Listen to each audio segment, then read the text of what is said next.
Welcome and benvenuto to solving trigonometric equations.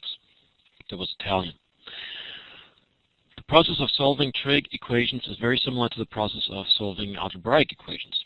With trigonometric equations, we look for the value of an angle that turns the equation into a true statement. Let's look at a couple algebraic equations, just an x, for a few moments to refamiliarize ourselves with those, the algebra. So here we have 5x plus 7 equals 2x minus 5, and of course we subtract 2x on one side and subtract 7 on the other side, and then of course we come up with 3x equals negative 12. I like to have a nicer looking negative, or well. And then of course we divide by 3. Very elementary. We did that in arithmetics a long time ago. Okay, pretty much starts out the same way with trigonometric equations. So I'm going to add 1 to both sides. So we're going to have 2 sine x equals 1, and then we divide by 2. So we have sine x equals 1/2. And then of course we do one trigonometric step, which is take the inverse sine.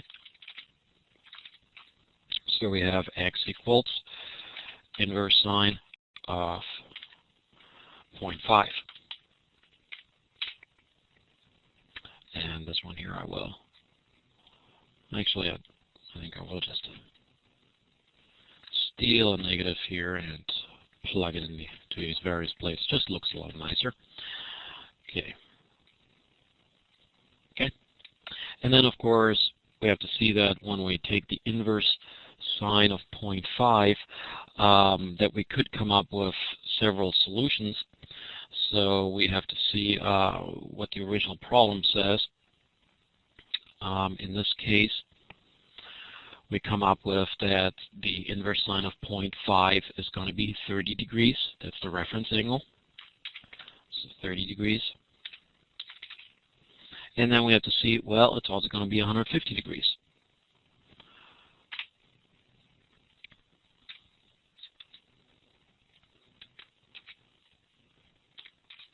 So here we go. And then we have to see, well,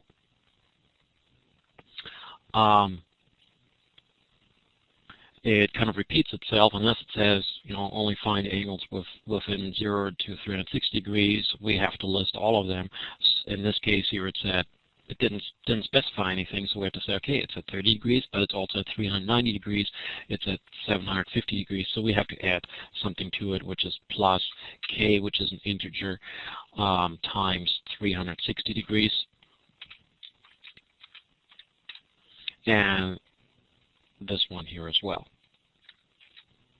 Okay.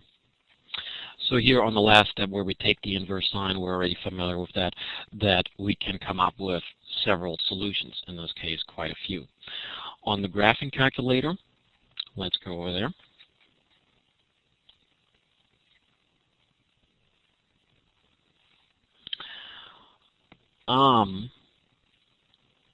The book might do the following. It might graph the last equation that we had there, which is sine x, and then graph a line at 1/2, and it may look like this. So sine x, and then it graphs the line 0.5, and then I'm going to check the mode.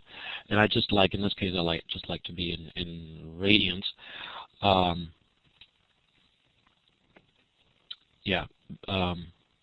Because then I can operate with smaller numbers, and then here maybe 2 pi will be fine for now. 4 pi is okay too. And maybe make my y minimum -2 to 2, and then I graph the 2. There we go. There's the sine of x, and here's the line 1/2, and then of course we would look for the intersects, where we can, for example, go here, so I can calculate the intersect, and then it asks first curve. Well, that would be this sine curve here, so I hit enter, and the second curve, well, it's straight line, horizontal line 0.5, and then I hit enter, and then I'm always too lazy to guess, and so it's going to come up with one of the intersections, wherever it was close to with the cursor, that's 6.80. If you check that out, that is actually 390 degrees, and then you reconvert back to radians, and you see that's 390 degrees. Alternatively, I actually prefer to graph the original equation with 0 on one side. And the original equation was this: 2 sine x minus 1. And it says that equals 0. Well, I let that equal y, and then this is what's going to happen. There we go. A little bit off the screen, that's all right. And now it says equals 0. Well, so I'm simply going to look for the x-intercepts. So I go to second calculate, and I'll look for the zeros, the x-intercepts. And yeah, let's look at this one here. I believe that's going to be the same. So left bound, then right bound. I'm always too lazy to guess. I calculate, and of course I come up with 6.80, which is 390 degrees. And that way, to me, it's a little bit more intuitive to look at the x-intercepts to zeros, since that is what we did often enough in algebra. Okay, I'm going to go back to the lecture in Word.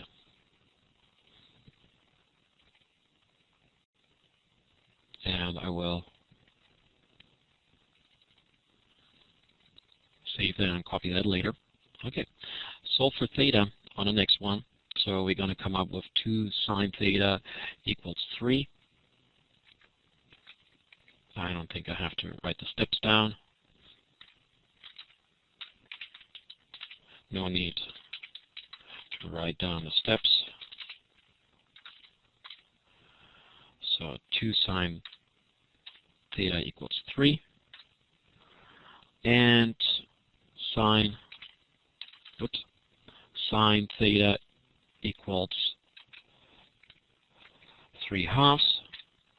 And then the last thing to do is take the inverse sine. However, at this point here, before you even take the inverse sine, you should notice that sine theta can never equal 1.5, because sine has to be between 1 and -1, so there will be no solutions. Because -1 is less or equal. I don't know if I can get this from somewhere here. Oh yeah, there they are.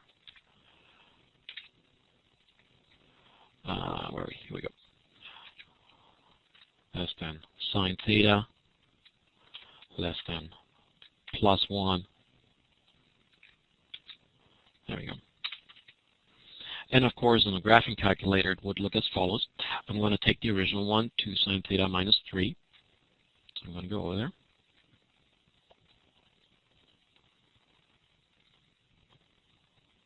And at this point, I'm going to make sure that I get myself a screenshot here.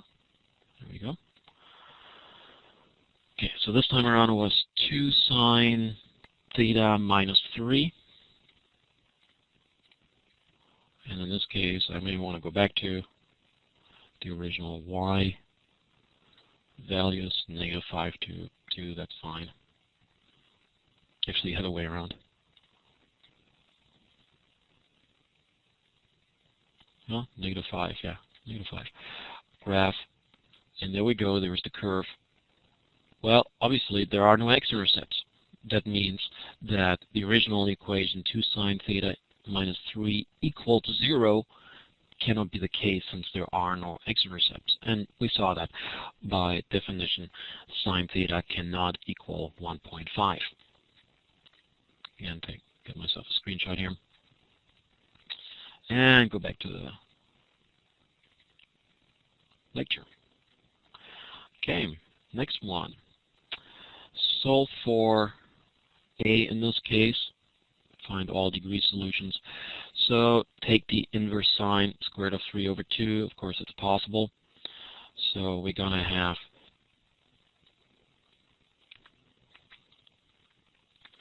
2a equals the inverse sine of square root of 3 over 2. So we have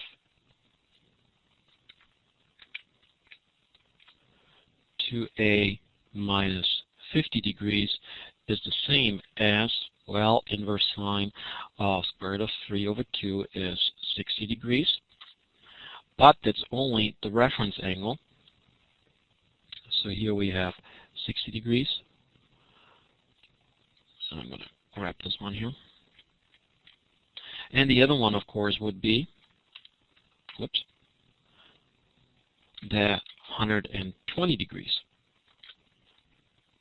So I'm going to write this one here, 120 degrees, which will also give us the same value when we take the sine of it, namely square root of 3 over 2. The example didn't specify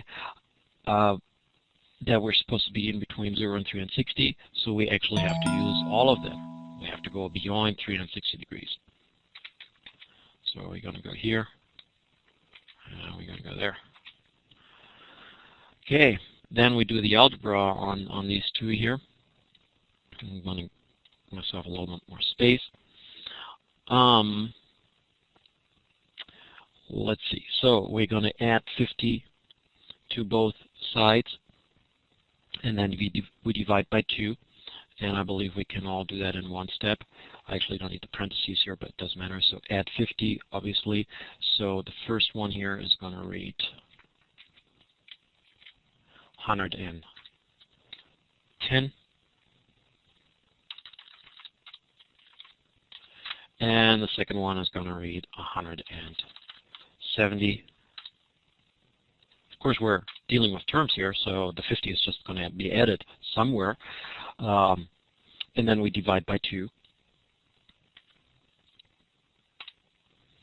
So we're going to come up with 55, and we're going to come up with 85, and here we're going to come up with 180. And then I can write down here solutions. Okay. In this case, as I'm going to go to a graphing calculator, I might as well be in degrees, so I'm going to change the mode here, and then we can look at these here, 55, 85, and so on. Okay, and the way I'm going to graph it actually will be sine 2a minus 50 minus square root of 3 over 2 equals 0, so again we're going to look for the x-intercepts. Okay.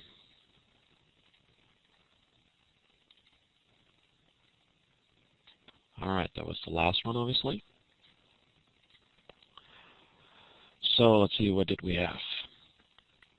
Sine of 2a, or x, minus 50 minus the square root of 3 over 2. Okay.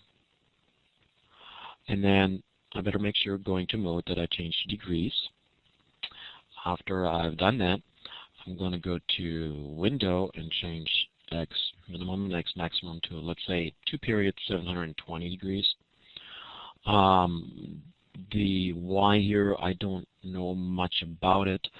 I think I might just put it from -3 to +3. There we go. That should be on the safe side.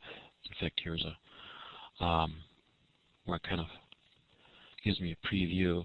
And then the thick line here, I get rid of it, I believe, if I, for example, do this here in increments of 30 degrees, maybe. Yeah, that'll work somewhat. Okay. Oh, I may want to zoom in a little bit so it's a little bit nicer to see. I'm going to go from -2 to +1 for the y. -2 to 1. Graph. There we go. Oh yeah, that looks a little bit better. And now I'm going to look for a couple of x-intercepts. So I'm going to go second calculate, find a 0. Let's see. I may want to find. Here's my left bound, and here's the right bound. Do I want to guess? Well, I can look at my solutions that I already have. For example, it would be 85 degrees plus 180 times k, so 265. Let me just guess here at roughly 270, in the neighborhood of that. And of course, it calculates it to the correct 265 degrees. Another one, in fact, I'm going to take a screenshot right here. There we go. Another one would be, for example, to go to the 55. That'll take a while here.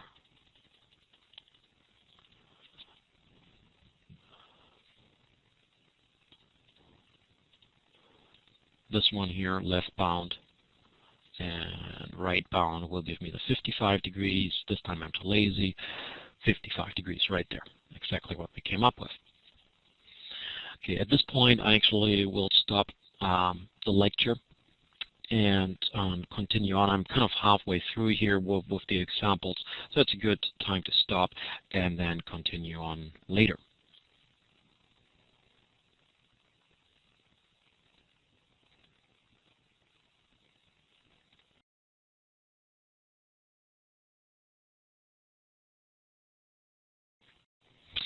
Welcome to the second part of this lecture on solving trigonometric equations. In the meantime, I have inserted the diagrams from the graphing calculator, but let's go ahead with the remaining problems. So, solve for theta. And of course, what we do on this one here is we subtract 3 sine theta on both sides, and then we add 1 to the other side. So we're going to come up with a -1 here after we have added that 1, and then we come up with 4 sine after we have subtracted the 3 sine, and then we're going to come up with -1/4 equals sine theta. Let's see, sine theta. Let's see, I like to have a nicer looking negative. And then, of course, we take 4 theta. Whoops. Didn't mean to do that. Microsoft Word is notorious for kind of trying to tell me, or tell everybody, how to format things, and that's what I just tried to do.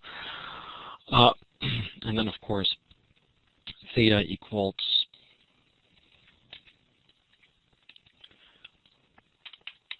inverse sine of -1/4.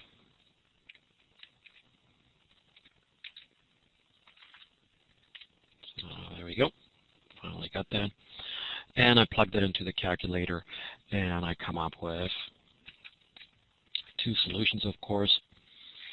In this case, -1/4 isn't associated with any kind of special angle, -0.25.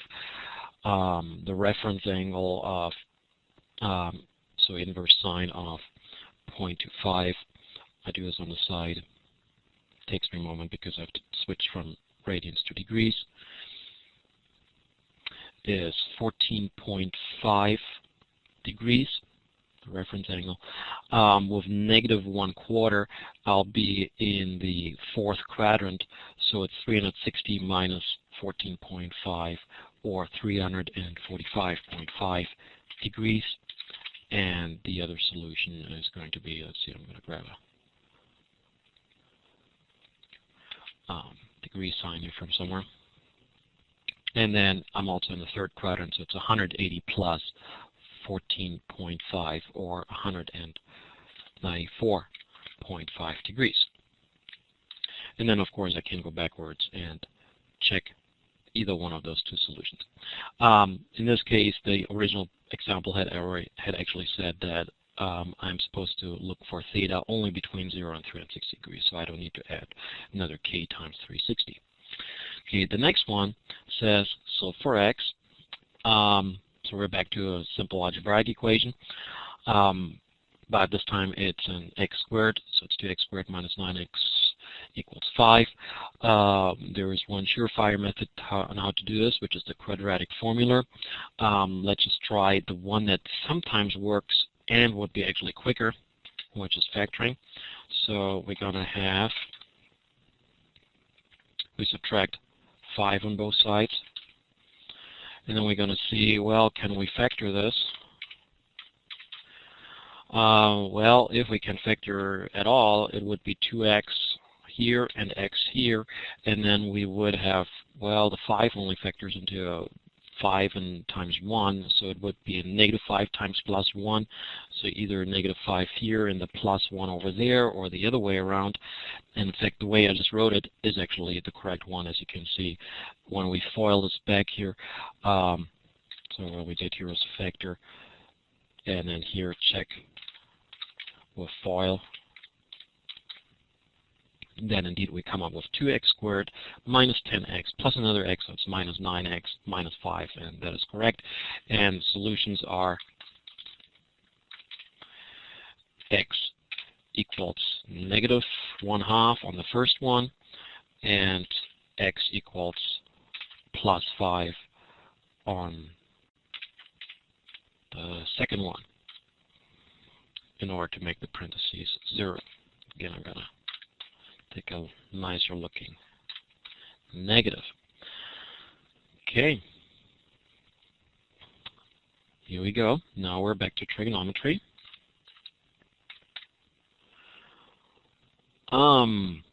Looks like exactly the same equations we have up there. 2 times something squared minus 9 times the same equals 5. So we should be able to factor in the same way, but the cosine t is somewhat in the way. Well, what we do here is we do a substitution. So substitute for cosine t, we substitute simply x, and of course we're back to this one here. We're back to this one, and we're back to our solutions. These here, except this time around I don't call these the solutions because I have to go back to the original substitution of cosine t.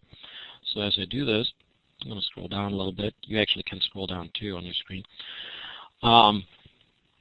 So for the solutions here, actually the negative 1/2, since it equals x, has to equal cosine t, and plus 5 has to equal cosine t as well.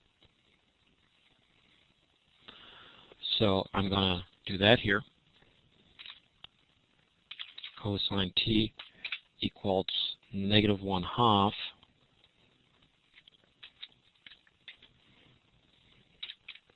and cosine t equals plus 5. Of course, the second one, there are no solutions. So no solutions for this one.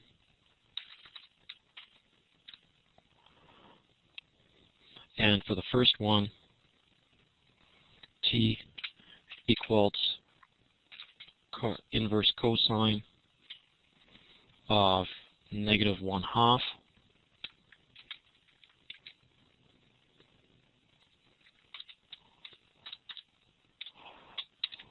So there's the inverse cosine. Negative 1/2. Well, I know that the inverse, or that the special, that 1/2 is associated with a special angle for the cosine, which is 60 degrees. So that's a reference angle. That means that we come up with 60 degrees respectively. We're either in the second quadrant with that negative, so we're at 120 degrees respectively. We are in the third quadrant, so we're at 240 degrees. However, the original problem states that we're, oops, did I say here solve for x at the top here? Of course not. Solve for t. That we're actually supposed to be in radians, so 120 degrees, of course, is 2/3 of pi, so 2 pi over 3, and 240 degrees comes out to 4 pi over 3. And that one needs to be changed to a pi.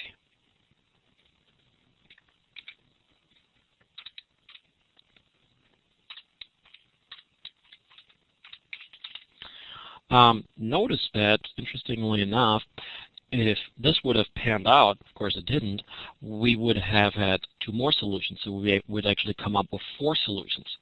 That makes sense because on a quadratic equation we come up with 2 solutions anyway. And then, because we take the inverse cosine, we come up with, for each of those, we come up with 2 solutions because they're doubling up. But as I said, in this case, actually, this one here doesn't work anyway. Okay, let's do the last example.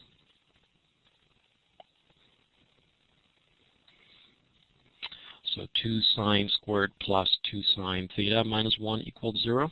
Solve for theta, and we're supposed to be between 0 and 360 degrees. So we're going to do similar substitution. Of course, in this case, we have x equals sine theta, and then of course we come up with 2x squared plus 2x minus 1. And this one here, you can try as hard as you want. You cannot factor it, so we need the quadratic equation. I'm not going to write it down here, the quadratic equation. You can look it up in your book. It's x equals negative b plus minus squared of b squared minus 4ac over 2a. I have that actually memorized when I was in school. Our teacher called it the midnight formula. Memorize it. I can wake you at midnight and you can recite it.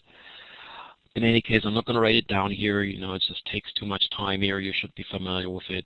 In any case, at the end, we're going to come up with solutions for x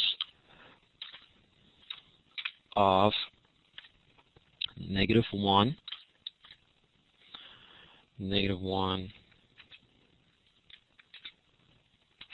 plus minus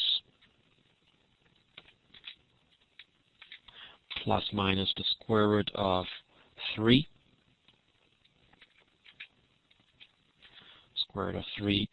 and the whole parentheses over 2. However, those are only the solutions. Again, I'm going to scroll up a little bit here, of the x, but we're supposed to come up with solutions for the sine. Well, the sine theta equals the x, so sine theta equals the same thing here.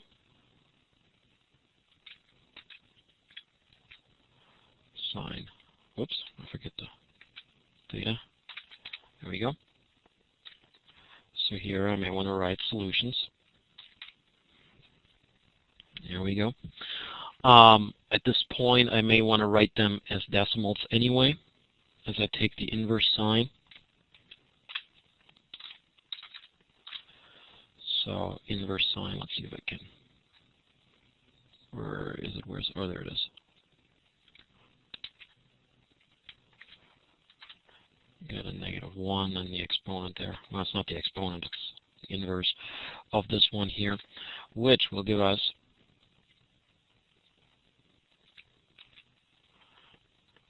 the following.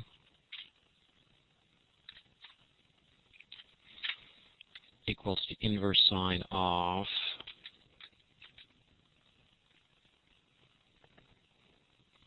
I'm going to do this on the side here. So parentheses negative 1 plus the square root of 3 parentheses, parentheses, divide by 2. So the inverse sine of 0.366,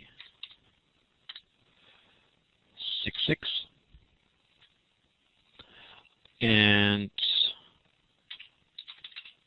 theta equals the inverse sine of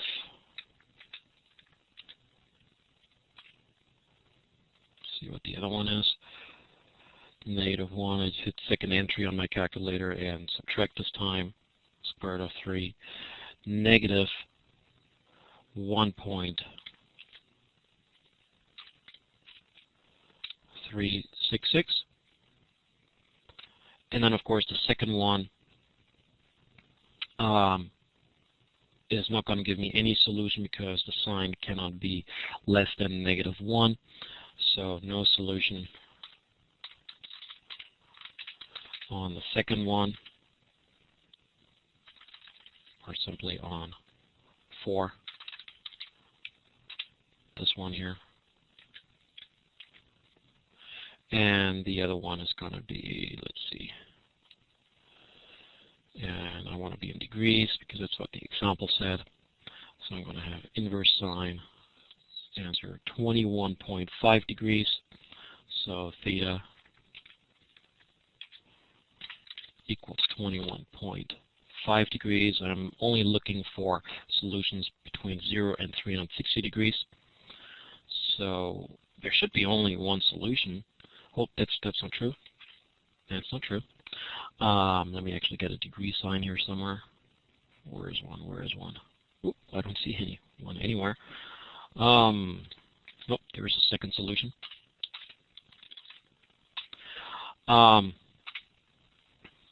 That one, in fact, is a reference angle, but it's also correct, 21.5, and the second one occurs in the second quadrant, and so it's going to be 180 minus 21.5, which is 158.5.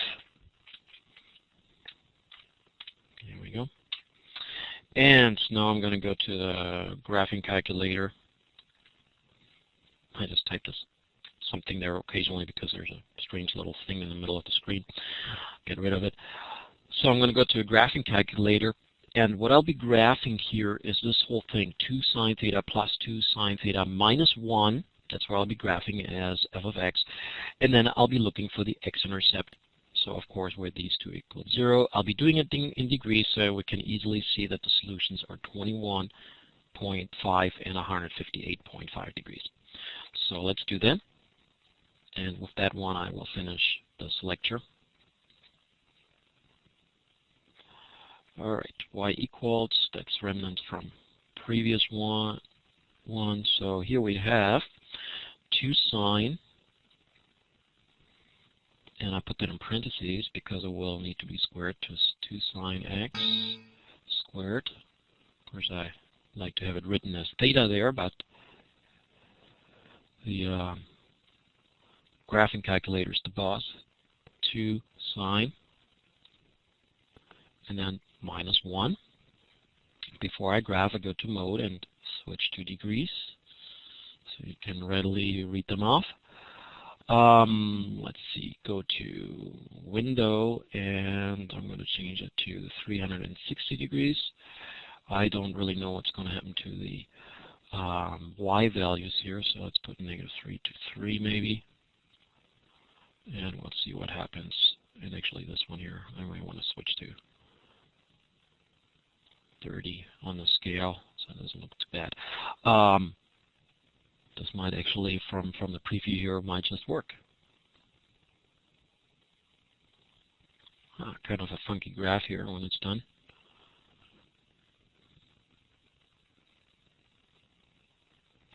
Okay, and we can see that we get 2 solutions, one here and one there, and let's look at them. So this one is going to be, okay, stop, left bound. Now we're going to look at the right bound. Too lazy to guess, and 158.5 degrees. Oh yeah, that's because we came up with some decimal that I had rounded. Okay, the other one, the other 0. Oh, I forgot to save this one. Take a screenshot. Let me do this here really quickly. Okay, here's my screenshot. Saves me a little bit of work later on. And here's the other 0 now. This one will come out to